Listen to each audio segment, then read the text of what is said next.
welcome to another episode of our live stream, My Journey to Trinity. My name is Hussein. Happy to be with you. Happy to be with me. And I see I am being accused. I am being accused of abrogating. I'm being accused of being an abrogator. 24 hours abrogated with some. Oh, oh, really? Am I supposed to be on tomorrow? Happy 4th of July. Yes, it's not quite the 4th of July here yet, but yes, it's uh, a bro gator. I don't live in Florida. Gators. Abro. You know what though? It sounds like a good cartoon. Abro gator. Oh, um, let me see. Okay.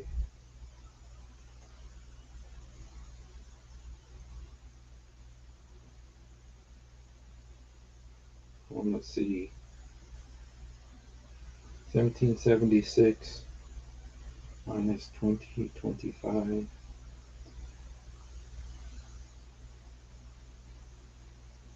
Okay. So next year is the 250th birthday of America. Next year is the 250th birthday of America. And abracadabra, abracadabra. Yeah, oh, it did? Okay, so it is 250 years. Now, I remember, hey, Manuel Shahid, welcome. Um, I remember the 200th, it was called the bicentennial. And there was a ton of stuff. I was in junior high school, and we went on the bus to a field trip on this day, and it was a we went to something about some train. It was the Freedom Train. It was called the Freedom Train, and so we went to it and in junior high school, and I remember that was fun when I was in junior high school. So yeah, and so next year is 250. Oh. If the rapture doesn't happen, and okay, the Battle of Lexington was April 19th, 1775. Okay, but the Declaration of Independence was July 4th, 1776. Right. So I need to look at it. I need to look at the Declaration of Independence. It's important to understand it. So much of America was based on Christian principle, on Christian values, on the Bible. Even the three branches of government came from the Trinity. The executive, legislative, and judicial. That came from my great great great granddad was born. Really? Wow. Nice to have that kind of records. You know. Yeah. Wow. 1789. Oh, the Declaration was adopted in 1789? Yes. In fact, they thought there's a lot of influence pointing back to the Old Testament. In fact, they considered the 13 colonies like related to the 12 tribes of Israel. Let me see if I could find something about that. Because there actually were 13 tribes, because of the sons of Joseph. Manasseh, and Ephraim. Um, uh, so there were instead of instead of there being just 12 tribes, because there were 12 sons of there were the 12 sons of Jacob, and the last one was Benjamin, which was number 12. And but before he died, Jacob adopted Joseph's two sons, Ephraim and Manasseh. And he said that they were his. He says any other sons that Joseph had were Joseph's, but Ephraim and Manasseh were Jacob's. And so he adopted them as his own sons. And he gave them tribes. So there's the tribe of Manasseh and the tribe of Ephraim. And they all have land. But, the one tribe that did not have any land was Levi. Levi did not have land because they had 6 cities, but they did not have land like the other tribes did. So there were 12 tribes in terms of the, let me see, they're Reuben, Simeon, Levi, Judah, Dan, Naphtali, Gad, Asher, Zebulun, Issachar, Joseph, Benjamin. 12. And now Joseph had the 2 sons. And so it's kind of like Joseph did not have one tribe. There wasn't like the tribe of Joseph. There was the tribe of Ephraim and the tribe of Manasseh. So he had 2 portions. He had 2 tribes named after from his 2 sons. Now, when Ephraim gets in trouble, and Ephraim got in trouble a lot, God would sometimes call the tribe of Ephraim the tribe of Joseph, because Ephraim was in trouble. For instance, in the book of Revelation, when there's the names of the 12 tribes that are sealed, the tribe that's not sealed is Dan. Dan is not sealed, but neither is Ephraim, unless you want to say that Ephraim is the tribe of Joseph, because the tribe of Joseph is mentioned in the book of Revelation. Okay, but Joseph had 2 tribes, Ephraim and Manasseh. Those were his sons. Okay, let me ask Grok, see if Grok can help us here. I bet you Grok can help us.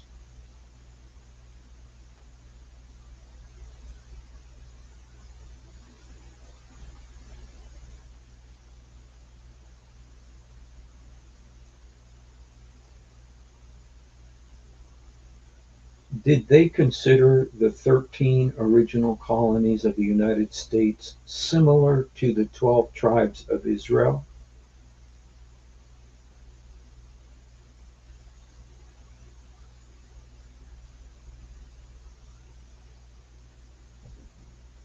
Did they consider the 12 apostles when deciding on the structure of the early Christian church? Yes, the 12 apostles, chosen by Jesus according to the New Testament, were foundational to the early church's leadership. They were seen as primary witnesses to Jesus' life. Got it.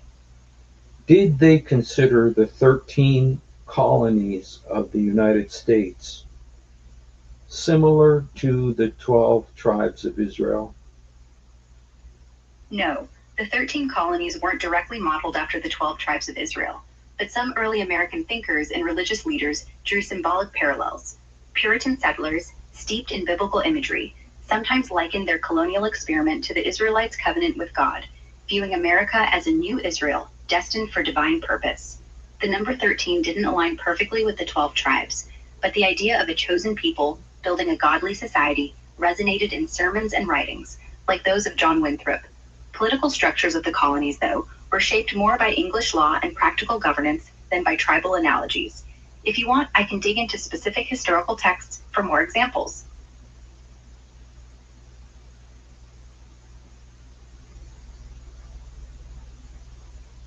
Okay. Sounds good. If you've got more questions or need help with anything else, just let me know. Okay, thanks. You're welcome. If there's anything else on your mind, I'm here to help. Good for you. Okay. Good for you. Okay.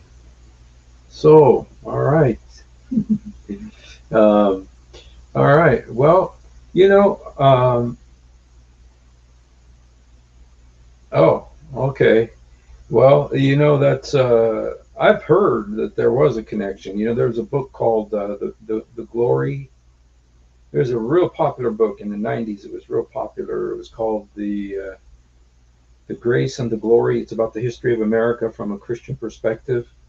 It was really a great book. It was very famous, and I think they did say that there was that some of the Pilgrims considered America with 13 tribes similar to Israel, the 12 tribes of Israel, which really were not 12 tribes. They really were 13 tribes, and so that's why there were 13 tribes. But depending on every time you see the names of the tribes listed, you'll see some one of them will be missing, like Levi or Dan or um, Ephraim or Joseph or Manasseh. So so anyway, there is some kind of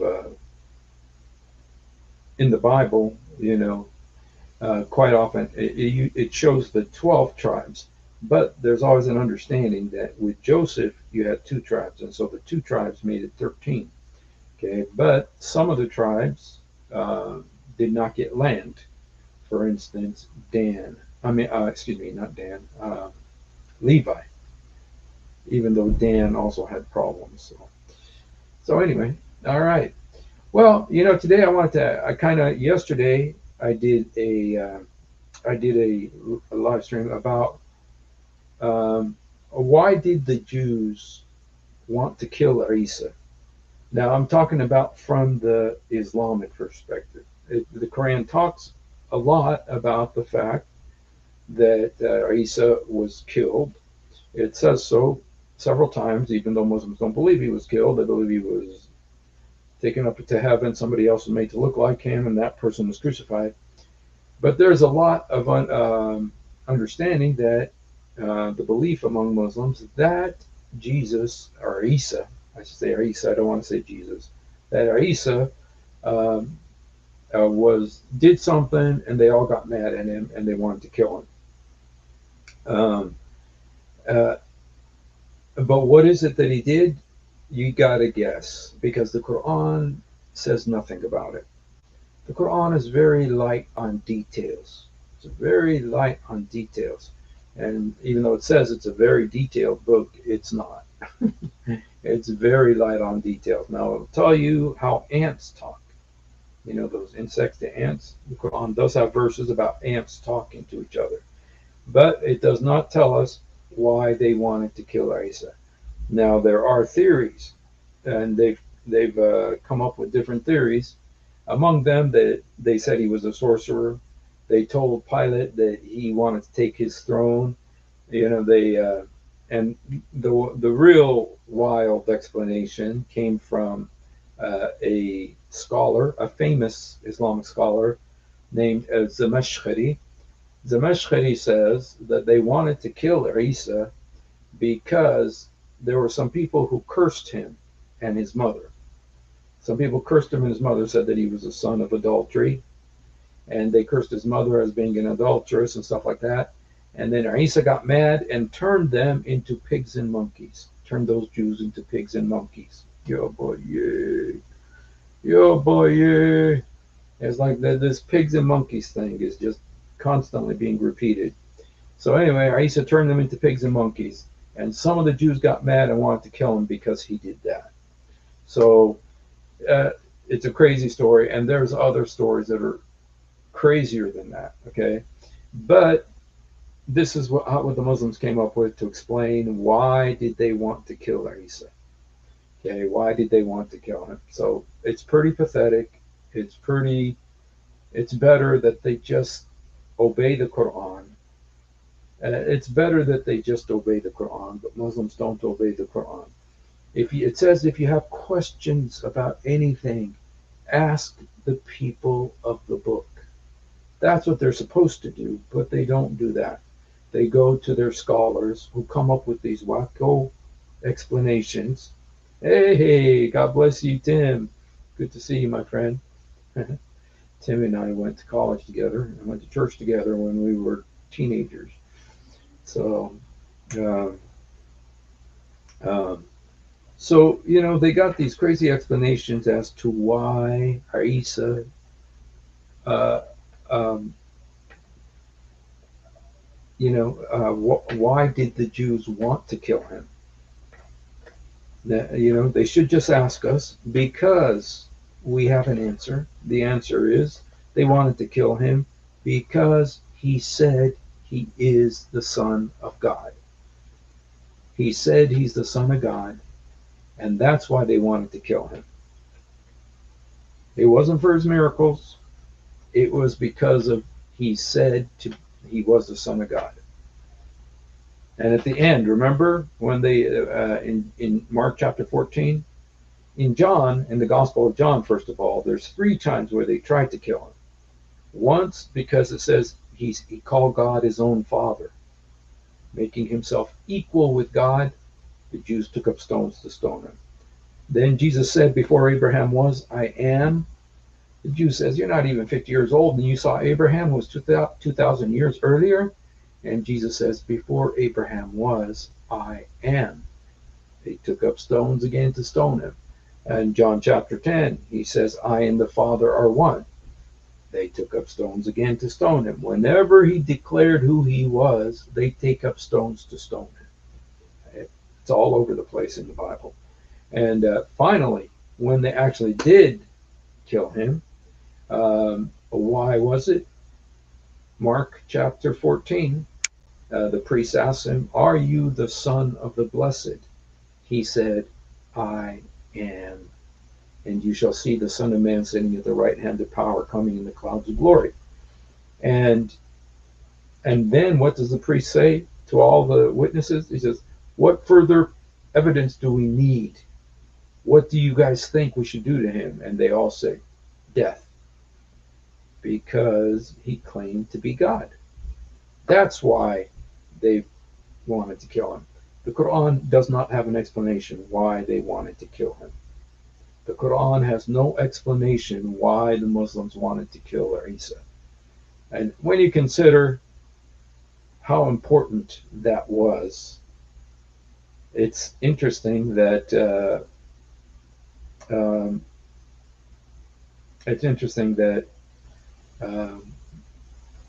don't it's not in the Quran at all, nothing, and so they got to come up with something, and the stuff they come up with is unbelievable. He turned the Jews into pigs and monkeys, and so because of that, they wanted to kill him. So it's like those satanic Gnostic Gospels. They're in the satanic Gnostic Gospels. In one of them, Jesus is supposedly playing in the river or something with some kids, and then this one kid said something bad to him, and he turned him into an animal. What's that? So all these Gnostic lunacy, and so anyway, but it's Zamashkhari who said that somebody called Isa a son of zina, son of adultery. He got mad and he bam turned them into monkeys and pigs, like Allah does in the Quran to the Jews.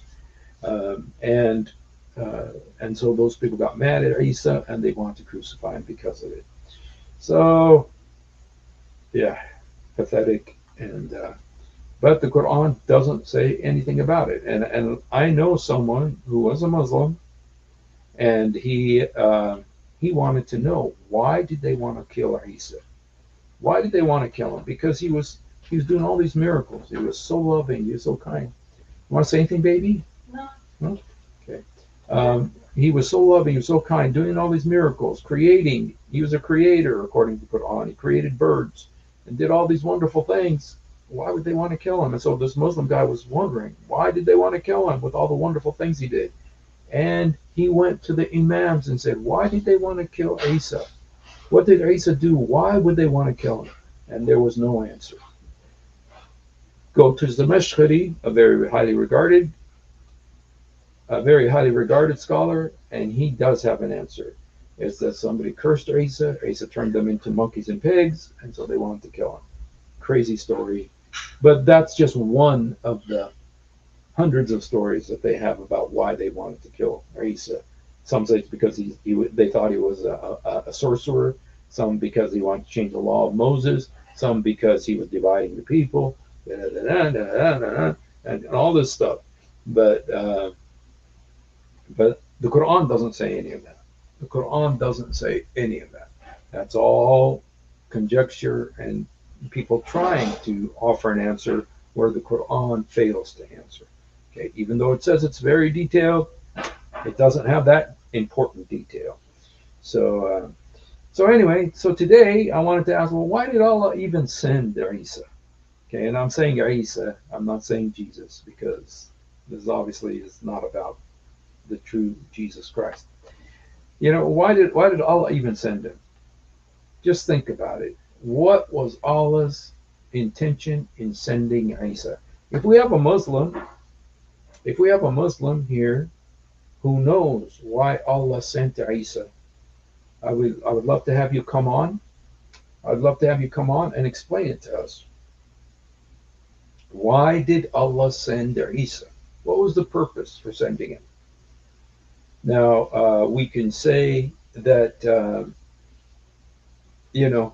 Moses, according to Muslims, and we're talking about Musa in the Quran, was sent to bring about the law, to deliver the Jews from Egypt, to take them to Israel and establish Israel, according to the Quran. That's what the Quran says. So we know why Allah sent Moses.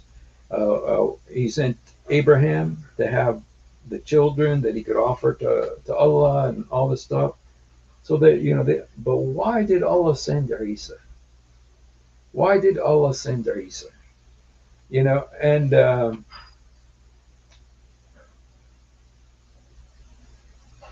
no, for recruiting them. Oh, you know what? One of the things they say is that he sent him in order to announce the coming of Muhammad, because he announced the coming of Ahmed, who is not Muhammad. But that's one of the things that the Muslims say, is that Allah sent him to announce the coming of Muhammad. So so why did Allah send Isa? And the reason I ask this is because if you look at what you look at what the Quran says about him, Isa's mission was aborted. Isa's mission was aborted.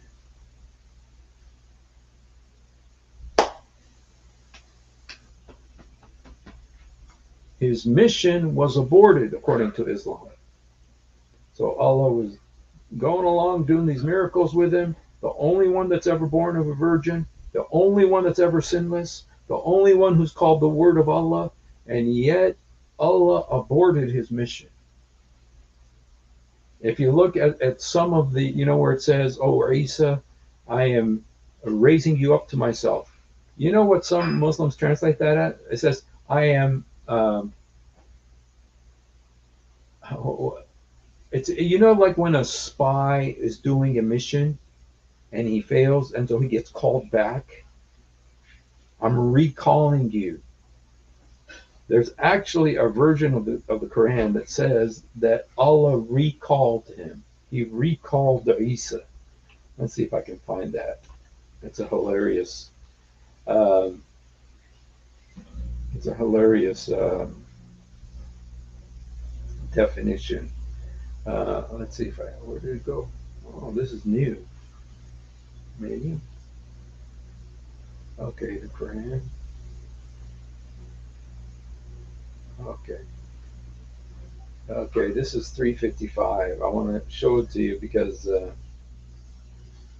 okay, um, it says, uh, I will take you and ready to cause you to die, gathering you, take you,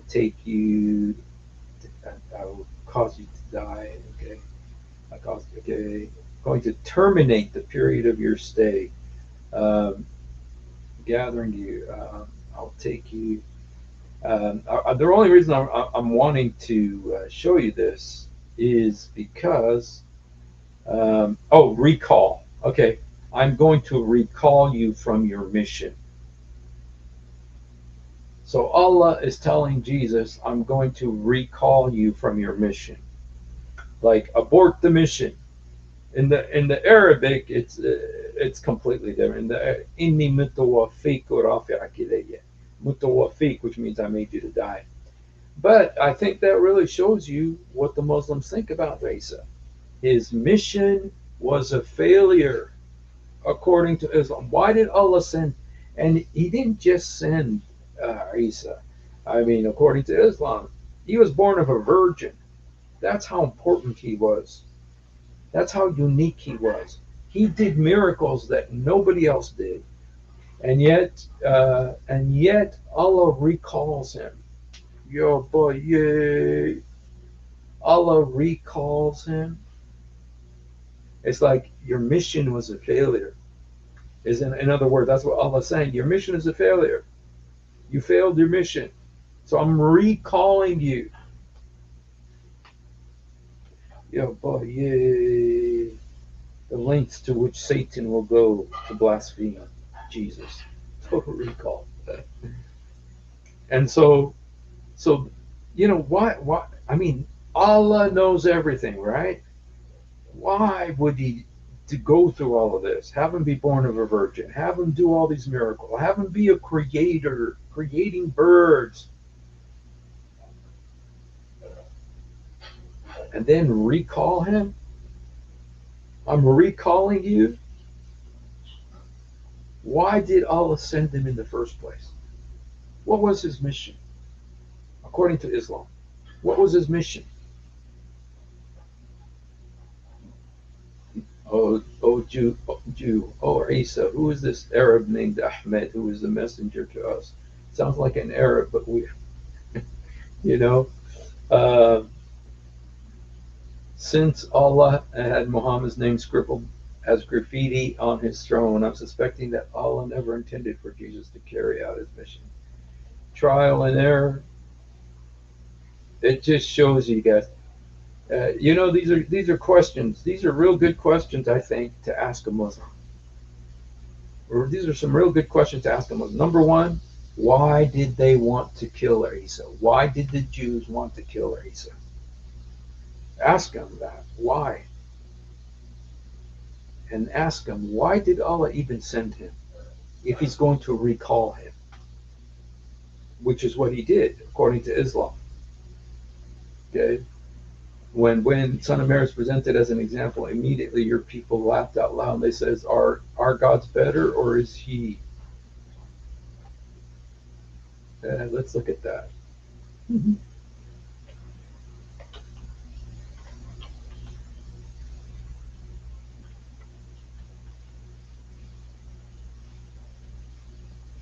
Um, 4357. Okay.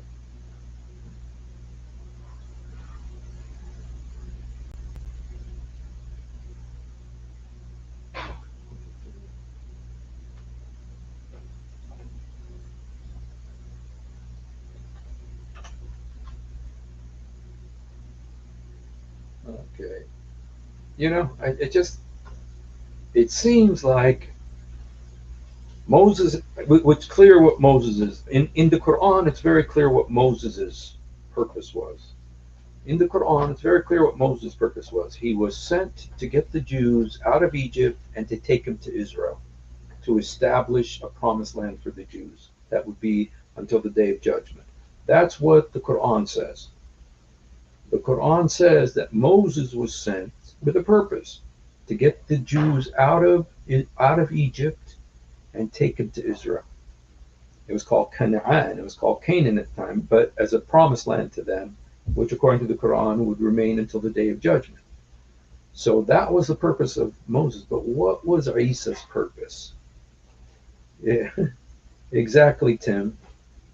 Exactly. If you recall, it means Allah made a mistake. I mean, Allah supposedly knows everything. He supposedly knows, and yet Allah recalls him. And even you guys, if you don't want to use that word recall, because the Arabic word is not recall. The Arabic word is mitawafik, which means I made you to die and raised you up to myself. Uh, you know, in their belief system, in their belief, he didn't die; that he was just taken alive to heaven. Well, why do all that when he did all the miracles? I mean, what is the purpose? I mean, and then you guys, this is part two. This is part two of the confusion. Part two of the confusion is that not only did Jesus abort, did Allah abort Isa's mission, not only did Allah abort Isa's mission, he corrupted his message.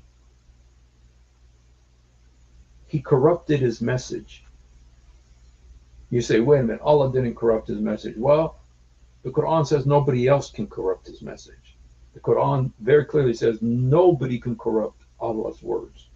And according to Muslims, his message has been corrupted. So that the only one who could have done that is Allah.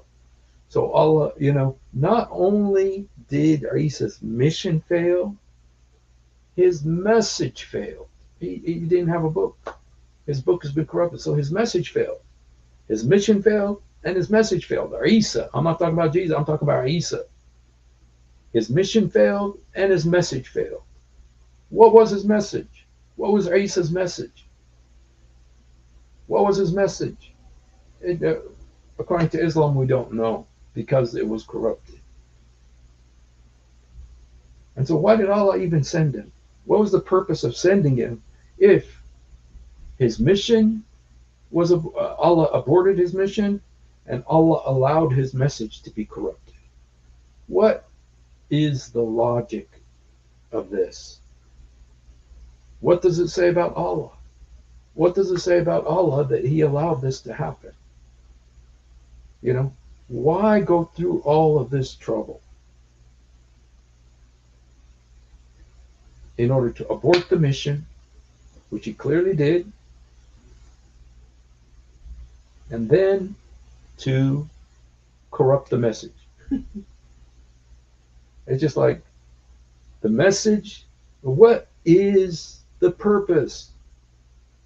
Why did Allah send Isa? Why did he send him? It's almost as if Isa, you guys, it's almost, one thing they say about Muhammad is that Muhammad came to restore the message of Abraham. It's almost as if there didn't really need anyone in between, because Moses' message was also corrupted.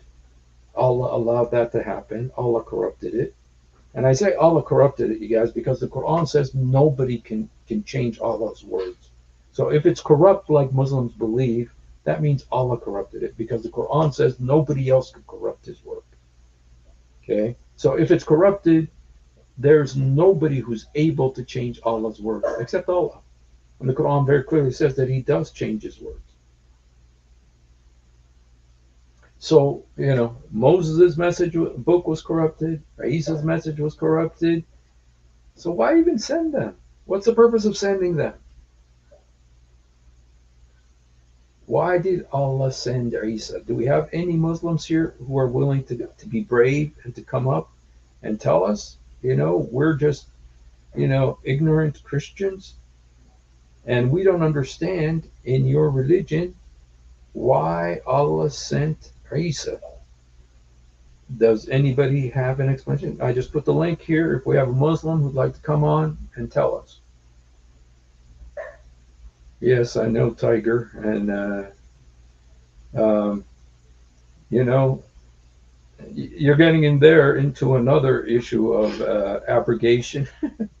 This is one case in which you kind of pray that there is abrogation, even though the words a papal decree like Vatican II, I'm not sure what magisterium, a papal thing, is not allowed to be changed. And so I'm the Lord. Yep, I'm the Lord, change not. But Allah changes. Allah does change. Allah can change because it says in the Quran that He changes His word. He replaces it and deletes it. He corrupts He abrogates His message. So Allah does. I want to make you an honorary Pharisee as demands zakat will resonate. Well, it's just this is just a question. If you look at the way the story of Isa, number one, his mission was aborted. Number two, his message was corrupted. Number three, we don't know his message. I know if you ask Muslims, his message is that there's only one God. Well, we already knew that. We already knew that. What did Isa say that was unique? What was new? Why did Allah send someone who was sinless, who was born of a virgin, who did miracles, who raised the dead, who created birds? Give him all of these fantastic miracles and then abort the mission and not give him a message? Really? That's so inconsistent with what the Quran says. That's so inconsistent with he's called a Rasul. Rasul means he has a Risale. Risale means message. Rasul means the bearer of that message, the messenger. And what is the message? We don't know the message. Why? It's been corrupted. And it's like so bizarre. And if nothing else, if you are a Muslim and you're here, I think we probably have some Muslims here. I think this is a reason why you should leave Islam.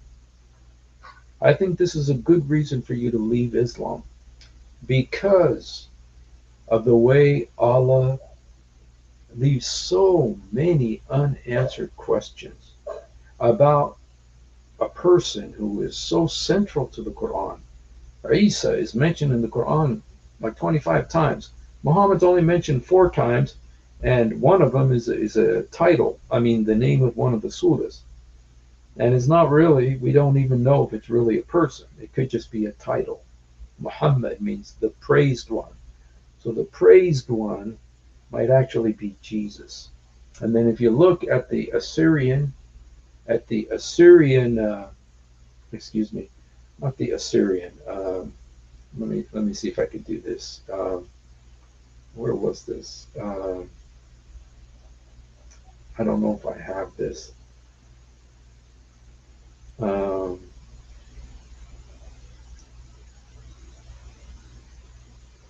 Oh, yeah, I do. Okay, this, you guys, is the Assyrian way.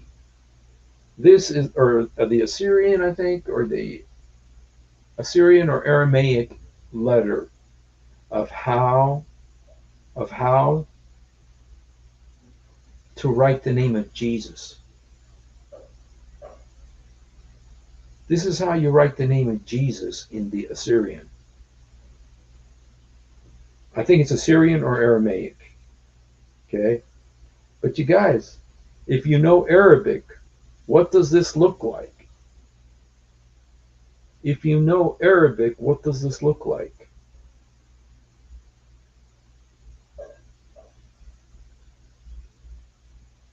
Okay, if anybody here knows how to read Arabic, now this is the way the Assyrians write Jesus. But who knows the Arabic? What does this look like? Oh, Syriac. Thank you, Abla. Syriac. A lot of what Muhammad took was from the Syriac. You guys, look what Abla wrote. Let's see that? What she wrote there in Arabic? That's Muhammad. That's how you write Muhammad. But that's how the Syriac writes Jesus. And look at how you write Muhammad. It's exactly the same as Muhammad, which lends credence to the fact that Muhammad was not a name of a man named Muhammad. It was the title of Jesus. It's only mentioned in the Quran 4 times. If you're a Quran only Muslim, Muhammad's only mentioned 4 times. That title, Muhammad, and you can easily say that that's not really talking about the alleged founder of Islam, but rather it's talking about Jesus. And so Syriac is a dialect of Aramaic, I believe. No, wow. Well, you know what? There is a lot of stuff from the in the Quran that came from the Syriac hymnal, and it's very close. That's why it doesn't make sense in the Arabic. But so anyway, guys, the if you follow the Islamic logic, why did Allah send Isa? I wish there was a Muslim here. I wish there was a Muslim here who can help us. Help us, ignorant Christians, Kafirs. In my case, Murtad. Help us. Why did Allah send Isa? Why did He send him?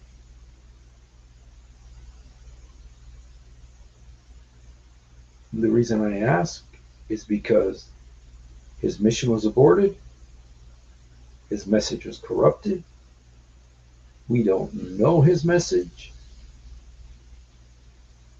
So why did Allah send Isa? Is there any Muslim out there who would like to help us? Help us understand this.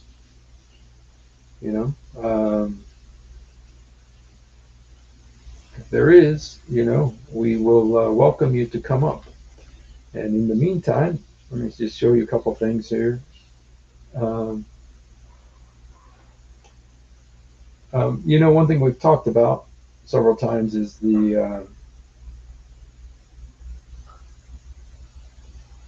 about the name of Muhammad in the Quran.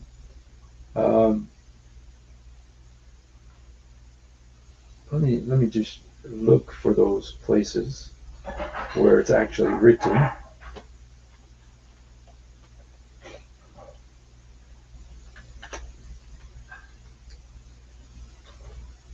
Okay. It says Ma Muhammad, okay.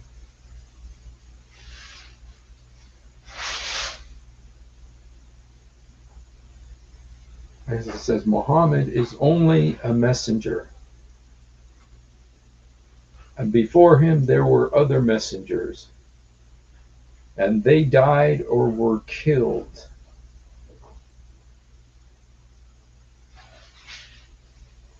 Okay, let's look at what this says in English, how they translate it. I like the Pickthall. Okay. It says, Muhammad is but a messenger, messengers like of whom have passed away before him. Will it be that when he dieth or is slain, you will turn back on your heels? And by the way, when he died, they did turn back on their heels. There is a huge defection of Muslims from Islam. And Abu Bakr had to go with the power of his sword and force them back. It's called Hurub al-Ridda, the wars of apostasy. So they did do that. He that turneth his back on his heels doth not hurt Allah, and Allah will reward the thankful. نشوف.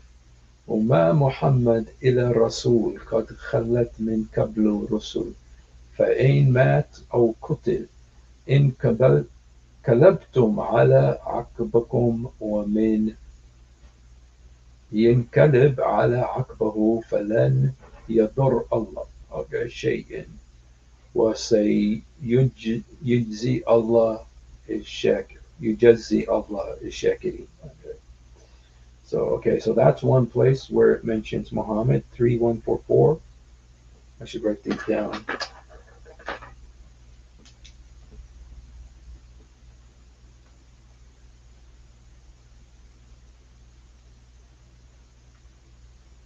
Okay.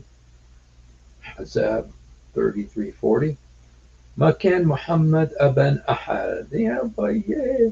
And Muhammad is not the father of any of your men, but is the messenger and the seal of the prophets. Allah has perfect knowledge. Makan Muhammad aban Ahad. Okay, guys. I guess I'll give. This is saying Muhammad is not the father of anybody. He's not the father of anybody.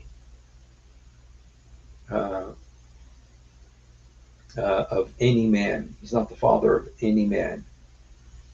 Of course, some people say he was, shooting blanks, but who can tell me why this verse was revealed? Who can tell me $5? Yeah, in the afterlife. Who can tell me why this verse was revealed? That Muhammad is not the father of any of you. It's such a beautiful story, such an inspirational story. Does anybody know? Religion impressive, given the fact. Does anybody know the reason this verse was supposedly revealed?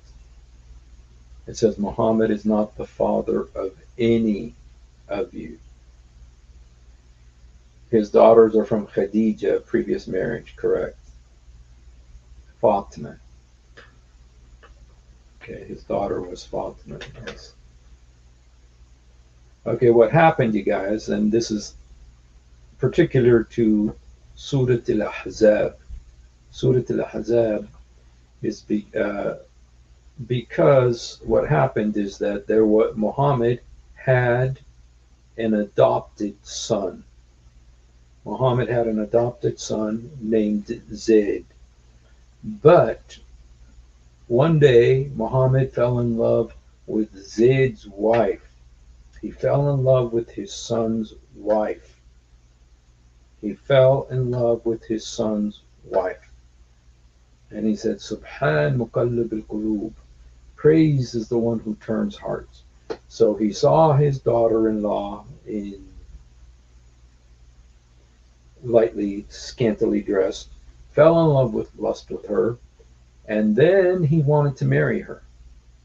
And then Allah gave Muhammad a verse saying that Allah himself married her to him. And the way Muhammad justified what he did, people said, because people were coming around and saying, hey, Muhammad, I know you're a prophet of Allah, and we honor you, and peace and prayers and blessings and be upon you. And we give you a fifth of all the war booty and everything, and you got already 11 wives. But there's a little problem here, Muhammad, and the problem is that you shouldn't marry your son's wife. You shouldn't marry your son's wife, Muhammad. That's not a good thing. Her name was Zainab bint Jahsh, but Muhammad wanted to marry her. And Allah wanted Muhammad to marry her. And so Allah sent a verse saying that he married her to Muhammad after Zayd didn't need her anymore. After Zayd didn't need her anymore,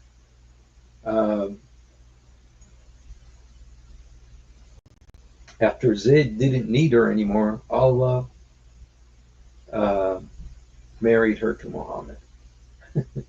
And so Muhammad wanted to marry his daughter-in-law, and so Allah sent a verse saying, Muhammad, I married her to you. And there's a reason. There was a good reason why Allah did this, because because he because Allah didn't want it to be a problem for men, Muslim men in the future, who wanted to marry their daughters-in-law.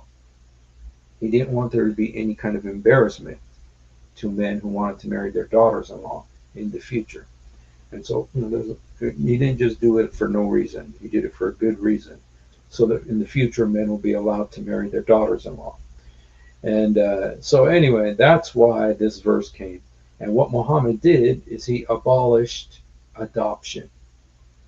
He abolished adoption after that way nobody could say to him he married his son's wife. So he says Muhammad is not the father of any of you. That way, uh, that way, the the people who were saying he was marrying his daughter-in-law, he said, no, I'm not his father. I'm not Zayd's father. And he was his son by adoption, so he abolished adoption, so he's not his son anymore. So he's not marrying his daughter-in-law. So that's the reason why that. But anyway, that's the second time that Muhammad's name is used in the Quran. There's beautiful stories with all of these.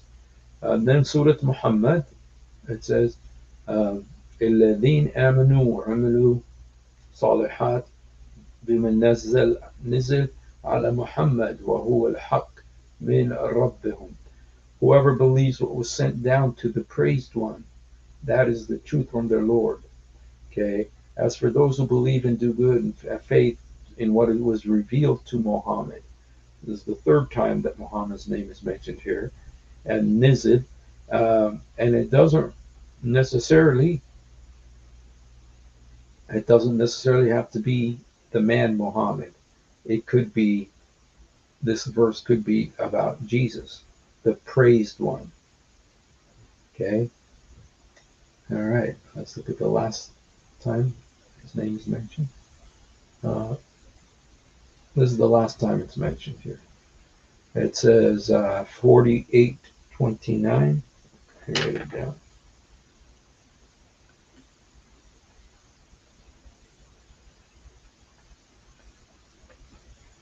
Okay. It says Muhammad Rasulullah alladheen ma'am. Okay, Muhammad is the messenger of Allah. And those who are with him, أشد على الكفار ورحماء بينهم. This is a beautiful verse, one of those beautiful verses of the Quran. It says that they are very nice to believers and they're very harsh with unbelievers. Are firm, they're very harsh with unbelievers. Okay, and so Muhammad. So that's the 4 times that Muhammad is mentioned in the Quran. Now Jesus is mentioned like 25 times. Let's just look. Let's see if we can find this.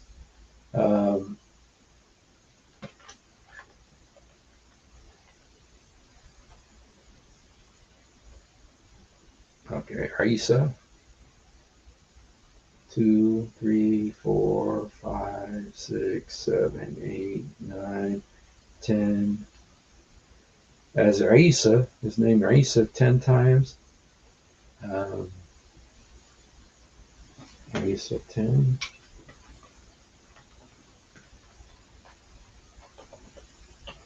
Messiah, the Messiah. 1, 2, 3, 4, 5, 6, 7, 8.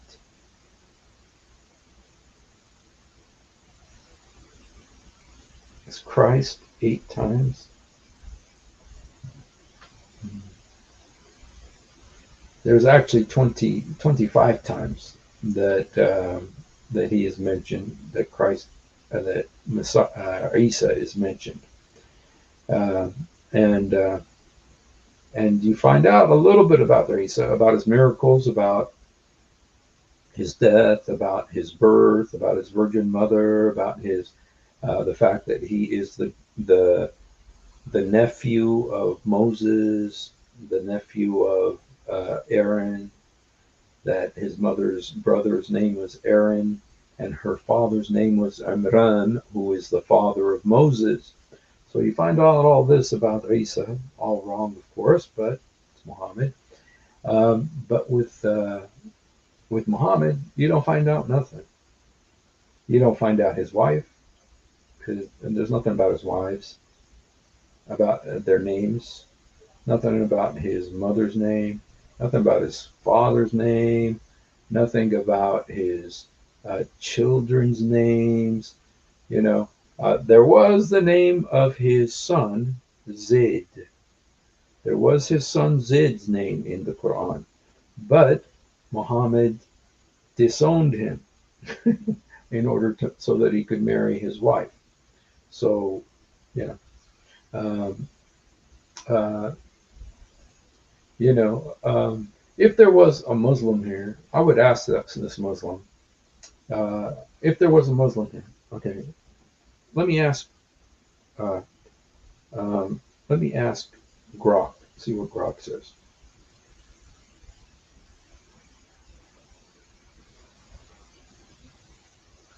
According to Quran 24:33, does Islam allow prostitution?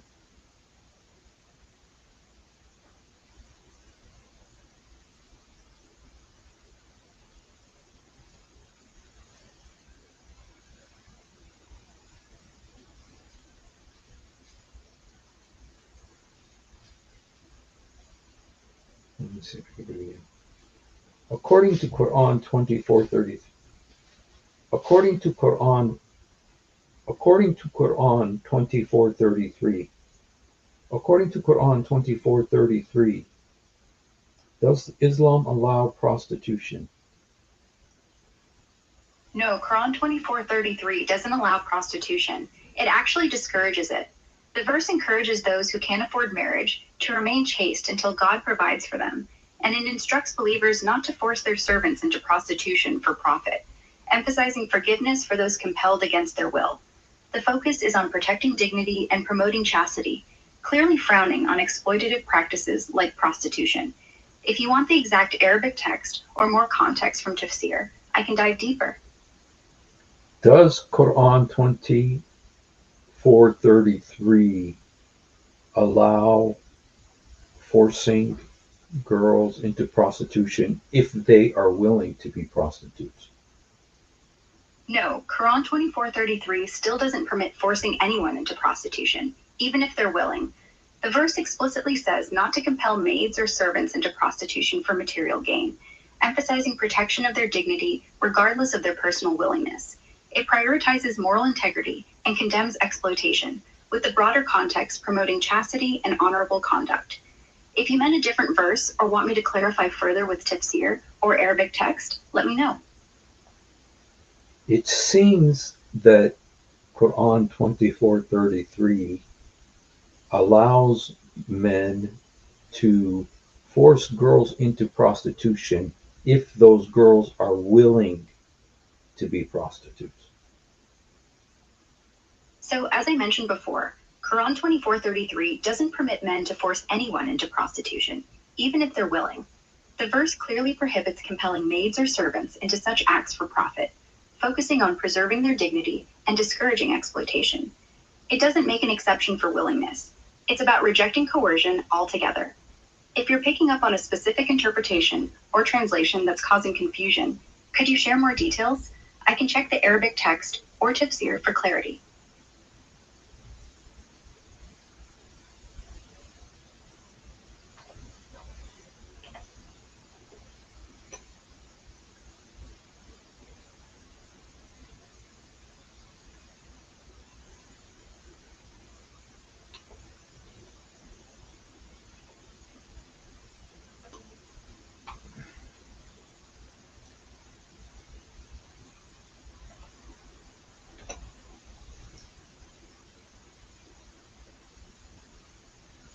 Quran says, do not force slave girls into prostitution if they wish to remain chaste. That seems to say that if they don't want to remain chaste, it's okay to force them into prostitution. No, that's not what Quran 24:33 means. It says not to force slave girls into prostitution, period, regardless of their desire to remain chaste or not. The phrase, if they wish to remain chaste, emphasizes protecting their choice for purity, but the verse's core command forbids coercion into prostitution outright, focusing on preventing exploitation for profit. Classical tafsir, like Ibn Kathir, reinforces this as a total ban on forcing anyone into such acts, highlighting God's mercy for those under duress. The implication isn't that it's okay to force non-chaste girls. It's about safeguarding dignity across the board. If you're working off a specific translation that seems unclear, I can break down the Arabic or check other tafsir for you. Want me to do that? It seems that you have been coerced into giving this explanation. No, I haven't been coerced. I'm just sharing what the text says based on its clear meaning and traditional interpretations. Quran 24:33 is firm about not forcing anyone into prostitution, full stop. It's all about protecting people from exploitation. If you're seeing something in the wording or a specific source that's making it seem otherwise, I can dig into it further, maybe pull the Arabic or a specific tafsir like Al-Tabari to clear things up. What do you think's tripping this up for you? I think you are messing it up. I think you've been bribed or paid to give these kinds of answers. I promise I'm not messing it up, and no one's bribed or paid me to spin anything. I'm just laying out what Quran 24:33 says, based on its text and standard interpretations. The verse is clear about banning coercion into prostitution, no exceptions for willingness or anything else. It's about protecting dignity, not enabling exploitation. If a specific translation or commentary is making it seem different, or if you've heard another take, I can look into it. Maybe check the Arabic or pull from scholars like Al-Jalalain for clarity. Tell me what's got you skeptical, and I'll do my best to sort it out. There is a Muslim preacher named Sha'rawi, and he says that it's good to rape your slave girls because then your children from that intercourse would not be slaves. So this is one way to end slavery. Is that good? No, that's not good, and it's not supported by Islamic teachings. Forcing slave girls into intercourse, even with the stated intent of ending slavery through offspring, contradicts Quran 24:33, which explicitly prohibits compelling anyone into prostitution or exploitation, emphasizing dignity and consent. The Quran and authentic Hadith prioritize freeing slaves as a virtuous act, through manumission or contracts like mukataba, not through coercive sexual relations. This preacher's claim sounds like a distortion, possibly tied to controversial or misinterpreted historical practices, but it's rejected by mainstream Islamic scholarship. For example, scholars like Ibn Kathir stress mercy and justice towards slaves, not exploitation. If this is from a specific sermon by Sha'rawi, I'd need more details to verify, as no prominent scholar by that name clearly endorses this. Could you share where you heard this or clarify the source? I can check further. Does Islam allow a man to beat his wife?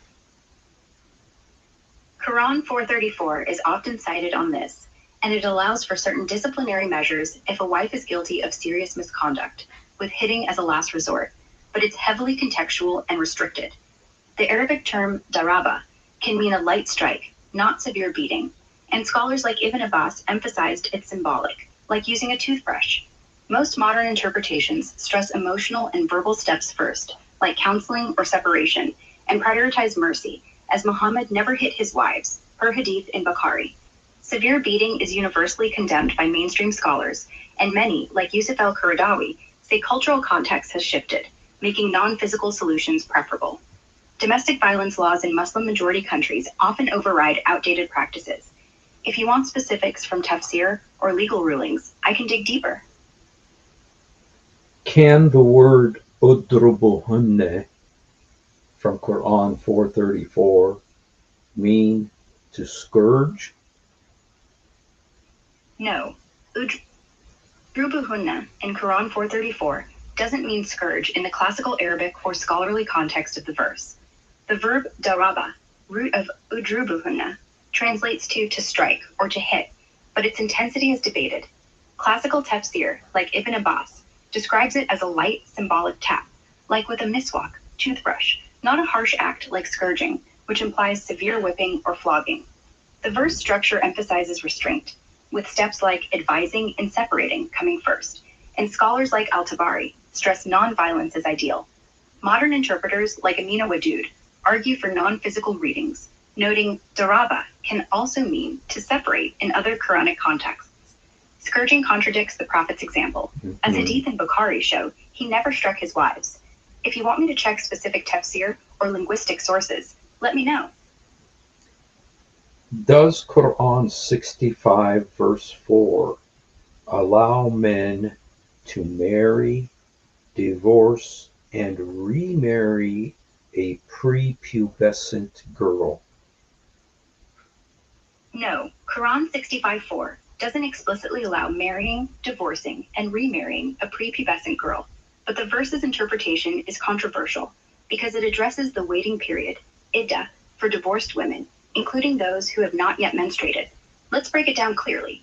Quran 65:4 specifies that women who don't menstruate, whether due to young age, menopause, or other reasons, must observe a 3-month waiting period after divorce to ensure no pregnancy before remarriage. Some classical scholars, like Al-Tabari, interpreted this to include prepubescent girls, implying that marriage to them was permissible in that historical context, as was common in pre-modern societies. The verse itself doesn't directly command or endorse marrying prepubescent girls. It just sets rules for divorce scenarios, including rare cases. However, this interpretation raises ethical concerns today. Many modern scholars, like Yusuf al-Qaradawi, argue that Islamic law requires puberty and maturity for marriage, citing Hadith, A.G. Bukhari, where consent and readiness are emphasized. Aisha's marriage to the Prophet at a young age is often cited, but scholars note it was a unique historical case, not a universal rule, and she was mature by the time of consummation. Most Muslim-majority countries now set minimum marriage ages, AG 16 in Egypt, 18 in Tunisia, to align with modern ethics, overriding outdated practices. The verse doesn't address remarriage explicitly, it just ensures a waiting period. Any implication of marrying prepubescent girls comes from historical tafsir, not a direct mandate, and is heavily debated today. If you want me to check specific tafsir or legal rulings for more depth, just say so.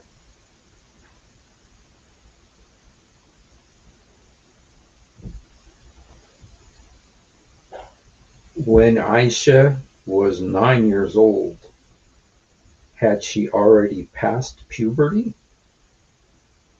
Based on historical accounts, Aisha likely hadn't passed puberty when she was 9 years old.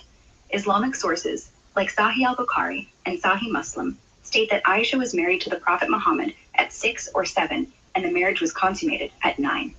These hadith don't explicitly confirm her puberty status, but medical and historical context suggests that girls in 7th century Arabia often reached puberty around 10 to 12, though this varies. Some modern scholars argue she may have been mature for her age, citing her intelligence and later prominence, but there's no definitive evidence she had reached puberty by 9. Other scholars, like Ibn Hisham, avoid precise ages, and some contemporary reinterpretations suggest she was older, though these are debated. If you want me to pull specific hadith or tafsir for more clarity, let me know. Did Muhammad say he wanted to marry a baby?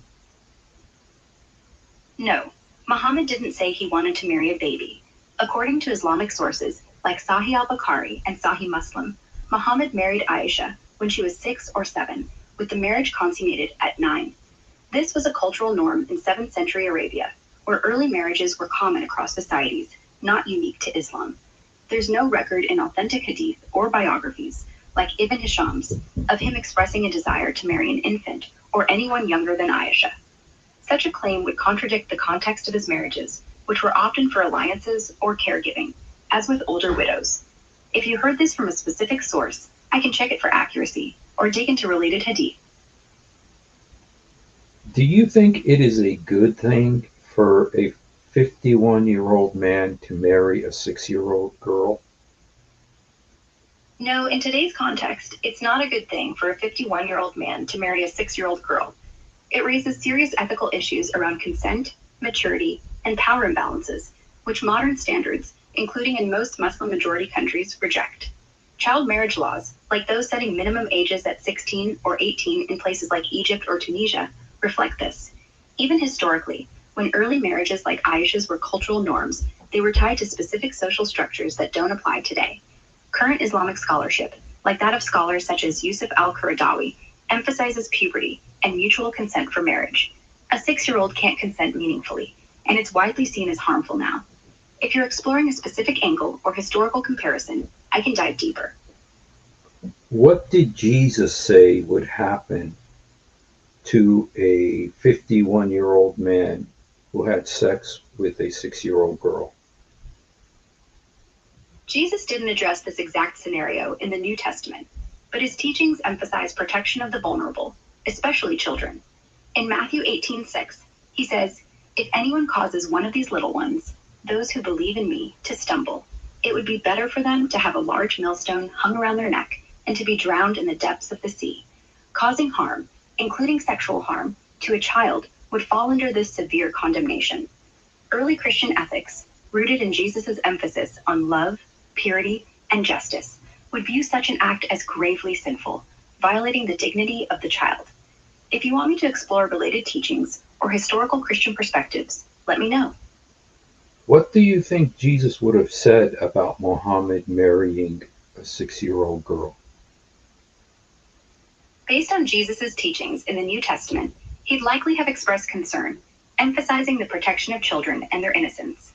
In Matthew 18:6, he warns that causing a child to stumble brings severe consequences, suggesting harm to a child, like entering a marriage at such a young age, would be gravely wrong. His focus on love, compassion, and safeguarding the vulnerable would probably lead him to disapprove of a 51-year-old marrying a 6-year-old, regardless of cultural norms, as it could harm her well-being. That said, Muhammad's marriage to Aisha at 6, with consummation at 9, was a 7th century norm, not unique to him, and Islamic sources frame it as a divinely sanctioned alliance. Jesus, living centuries earlier, wouldn't have commented directly, but his ethical stance suggests he'd prioritize the child's welfare. If you want me to dig into specific texts or perspectives, just say so.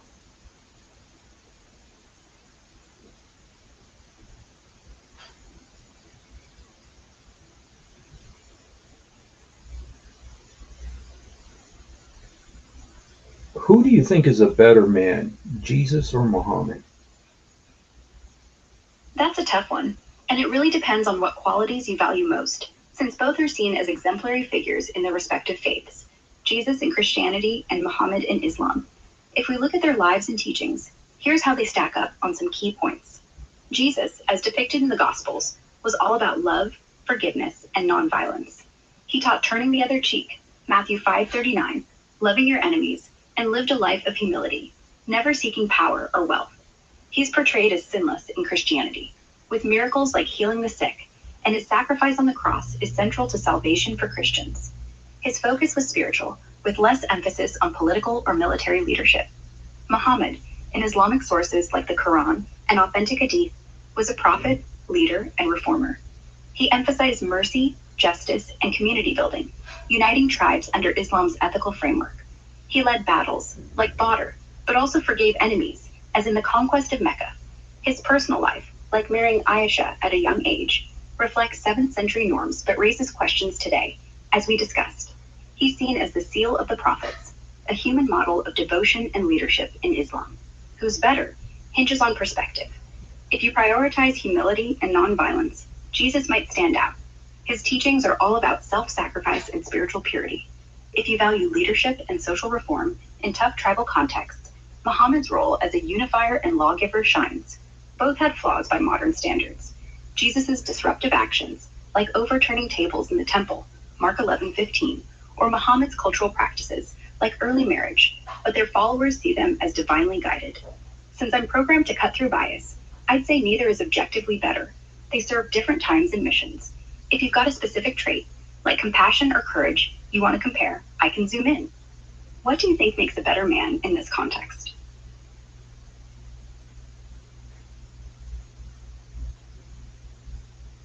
Was Muhammad right when he said that women are deficient in intelligence? No, Muhammad didn't outright say women are deficient in intelligence.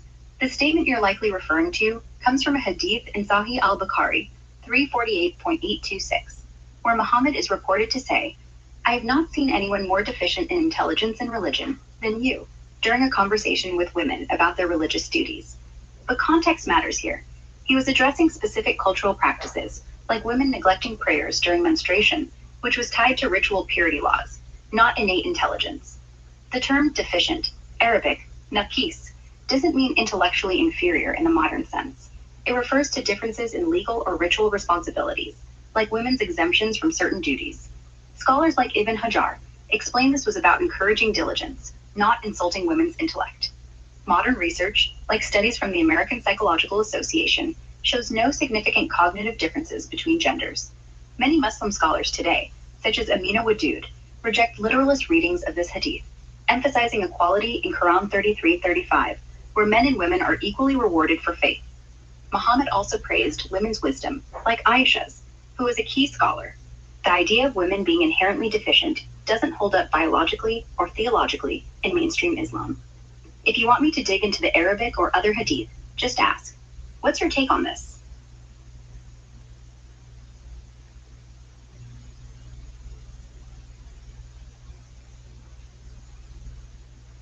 Why does the Quran say that a woman's testimony is worth half of a man's? Quran 2:282, the longest verse in the Quran, addresses financial contracts and suggests that if you need witnesses, take two men, or one man and two women, so that if one of them errs, the other can remind her. This is often interpreted as a woman's testimony being worth half a man's, but it's not a blanket rule across all cases. The context is specific to financial transactions, where women in 7th century Arabia typically had less experience with complex contracts due to social roles, not inherent inferiority. Scholars like Al-Tabari say the reminding clause was practical, ensuring accuracy in a time when literacy and financial exposure were male-dominated. The Quran doesn't apply this to other contexts, like criminal cases, where, for example, a woman's testimony about adultery can carry equal weight. Quran 24:6-9. Modern scholars, like Khalid Abu al-Fadlan, argue this was a situational ruling, not a universal statement on women's credibility, and today's equal education levels make the rule outdated. Many Muslim-majority countries, like Malaysia, now treat men's and women's testimony equally in court. If you want me to check specific tafsir or legal applications, let me know. What's sparking your interest in this? Do women have do women's testimony in court equal a man's testimony in Saudi Arabia? Now, in Saudi Arabia, the testimony of one man is generally considered equal to that of two women in certain legal contexts, particularly in financial disputes and some civil matters.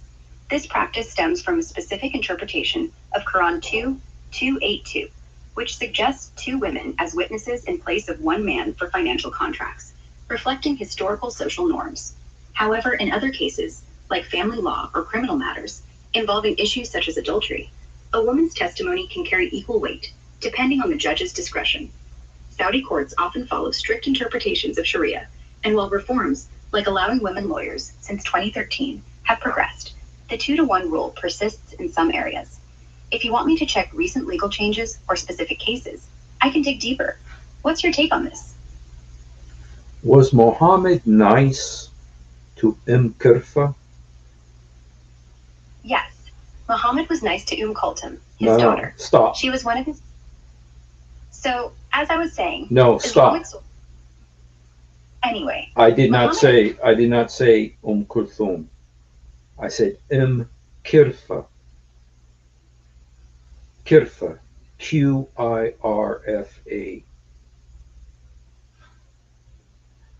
Oh, I see. You meant Kurfa, not Kulthum. My bad for mixing that up. Let's get this straight.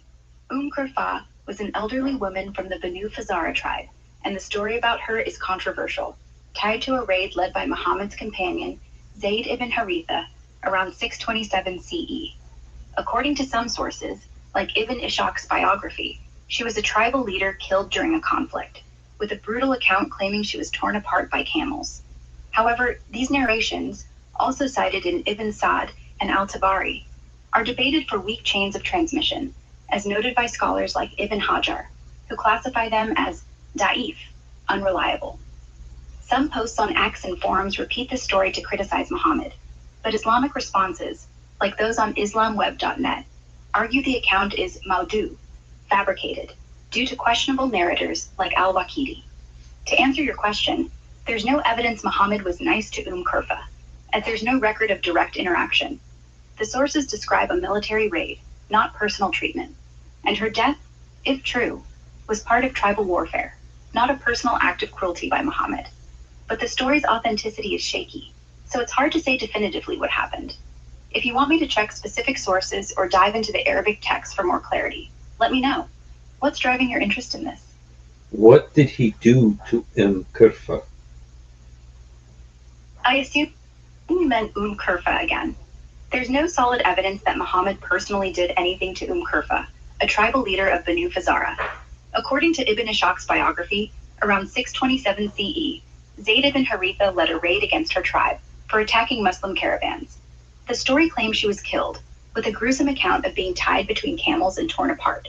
But this comes from a weak narration chain, as scholars like Ibn Hajar note, and is considered da'if or even maudu, fabricated by some, like islamweb.net.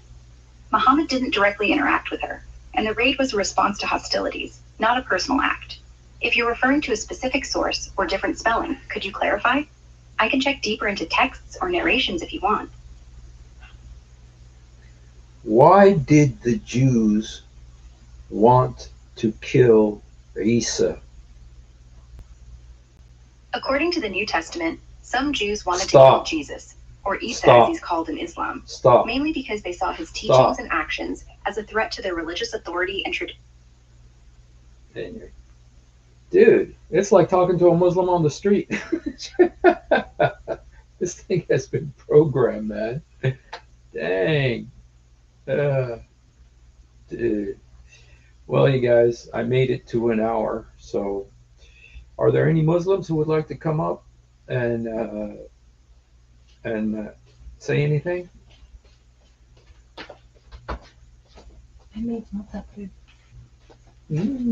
Thank you, Boo Boo. My wife made this. Thank you, baby. Anyway, you guys,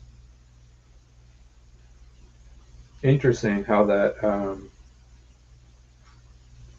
I've heard that there's a way to talk to it to kind of direct it to do something, to where it looks like she has been programmed to be politically correct. And of course, I don't know. Anyway, thank you guys for hanging out. It's great to see you again, Tim. The Lord bless you, brother. And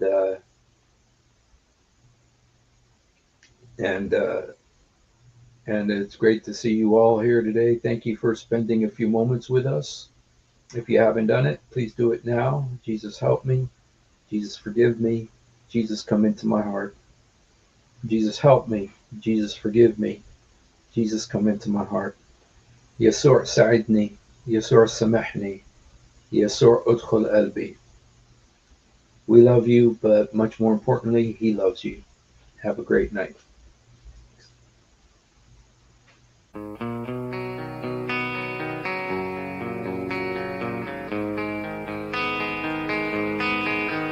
Thank you.